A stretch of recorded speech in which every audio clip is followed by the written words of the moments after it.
Saudi അറേബ്യയിൽ ബിസിനസ്സുകൾ അതിവേഗം പുതിയ തൊഴിലവസരങ്ങൾ സൃഷ്ടിക്കുന്നതായി പഠനം. രാജ്യത്തെ തൊഴിലവസരങ്ങളുടെ വർധന 14 വർഷത്തിനിടയിലെ ഏറ്റവും ഉയർന്ന നിരക്കിലെത്തിയെന്നും റിപ്പോർട്ട് പറയുന്നു. റിയാദ് ബാങ്കാണ് അവലോകന റിപ്പോർട്ട് പുറത്തുവിട്ടത്. റിയാദ് ബാങ്കിന്റെ പർച്ചേസിംഗ് മാനേജേഴ്സ് ഇൻഡെക്സിനെ അടിസ്ഥാനമാക്കിയാണ് റിപ്പോർട്ട് തയ്യാറാക്കിയിരിക്കുന്നത്. റിപ്പോർട്ടിലെ പ്രസക്ത ഭാഗങ്ങൾ ഇങ്ങനെ: സൗദി ബിസിനസ്സുകൾ അതിവേഗത്തിൽ പുതിയ തൊഴിലവസരങ്ങൾ സൃഷ്ടിക്കുന്നത് തുടരുന്നു.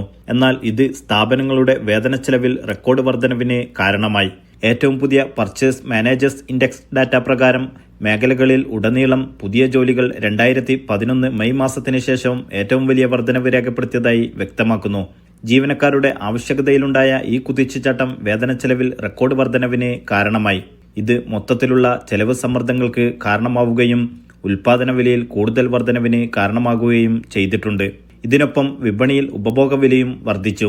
2025 ഫെബ്രുവരി മുതൽ ജൂൺ വരെയുള്ള നിരക്ക് വർധനവ് ഏറ്റവും വേഗത്തിലാണെന്നും റിപ്പോർട്ട് വിശദീകരിക്കുന്നു. വർദ്ധിച്ച ചെലവ് മറികടക്കാൻ കമ്പനികൾ അവരുടെ ഉൽപ്പന്നങ്ങളുടെ വിപണി വിലകൾ വ്യാപകമായി ഉയർത്തിയതും ഇതിന് കാരണമായതായി റിപ്പോർട്ട് പറയുന്നു. നൌഷാദ് റിക്കോർ, മീഡിയ 1, ദമ്മാം.